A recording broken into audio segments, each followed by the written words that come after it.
Good evening. I've got no notes. It could be very long or very short. And also, I know we're running a bit late, but I would like to open it up to you as well. So I'll start with just a few statements.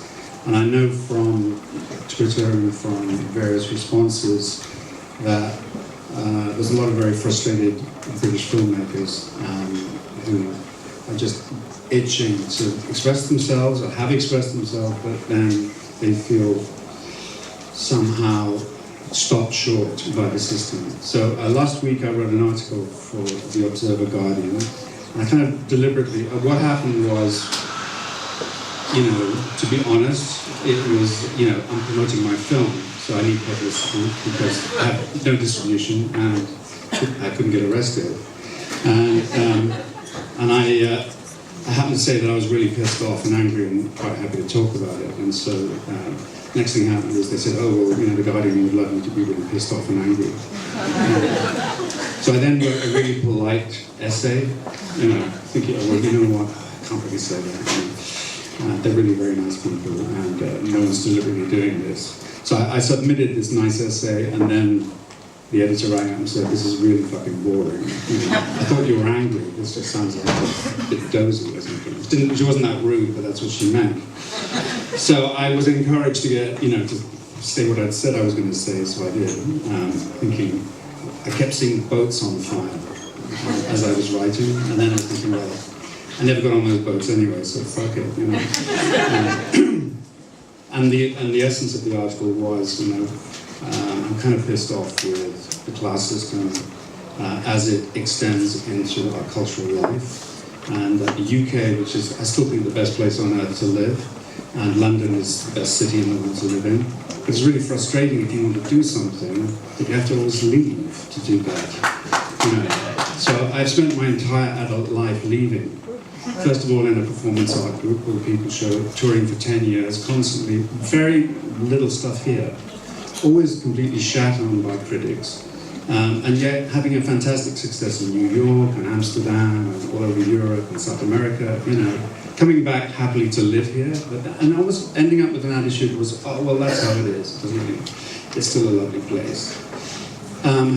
Then what's happened in the last 10 years with digital, as the previous speakers have all been talking about, what a wonderful thing it is, it's a kind of heaven and hell situation, because we now have far more films, far more, you know, digital information that needs to go somewhere and be seen. And if we can find it just even to feature films, which is obviously what I do now, there's a real problem, because the system actually just doesn't work anymore. It doesn't work. And we have a choice. We can either kind of bitch about it, which I did, or we can actually start in a way. I said about 10 years ago, maybe more actually, when Timecode came out, I anticipated optimistically a situation where, you know, the studios and everything were kind of pulling out the drawbridge, going, oh, look out, here comes digital, you know, let's point the cannons, you know, and then they're going, oh, but they're just running straight past us, they don't seem interested in us. And there was a moment at the beginning of digital, the new digital, where that was a possibility, that it would actually create its own world and would not be reliant on the old system. That hasn't happened. The forces of, let's say, just let's call it capitalism and money, because making films is expensive, you need somebody else's money usually.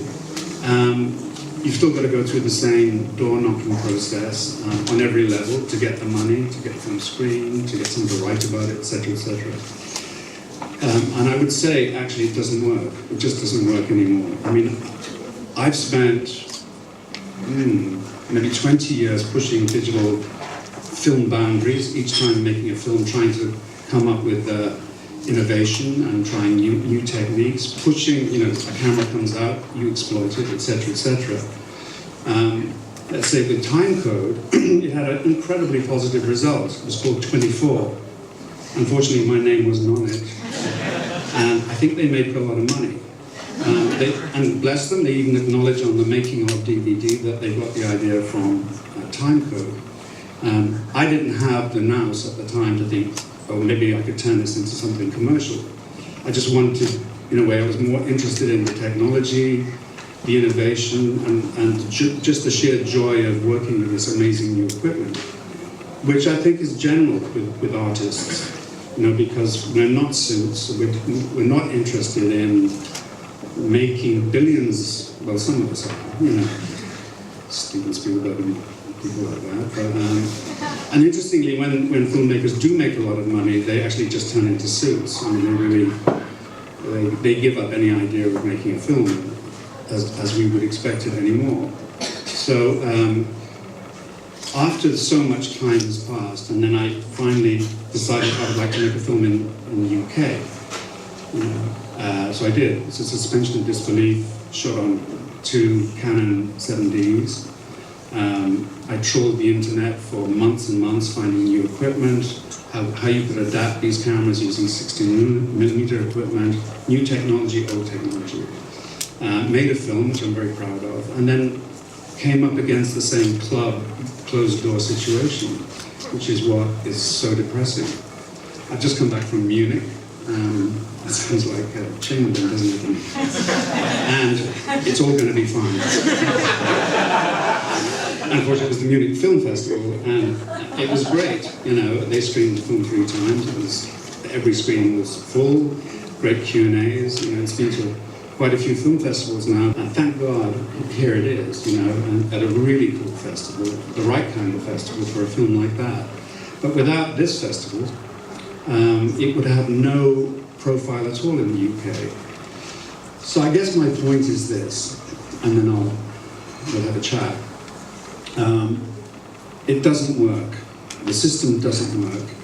Even if you break through the system and do what I did and other people do, you go to Los Angeles and you make some films there, that works for a while, but then you end up again in the same trap, which is all about money, the star system. It's actually all about banking. That's all it's about. It's just a banking industry. However, it's called the film business. Maybe we should get rid of the second word, think about pure film again. But then, most importantly, think about if we want to create something sustainable in the UK, and the joy of that would be if you look at past models in other countries, France, the Nouveau Art, here, our own new wave, and so on. There was definitely a period when what we were doing here was incredibly sexy to other people. Like, wow, something really cool is happening in London or the UK. And that came about for brief periods always, where, in fact, groups of artists kind of took control themselves. And the problem here, and where the control is an issue, is distribution. It's as simple as that. Now, we can talk till we're blue in the face about digital technology. If I was to summarize what's good about it, is basically this: it's cheap. Now, what is a cinema? This is a cinema, right? Do we need to go to a multiplex?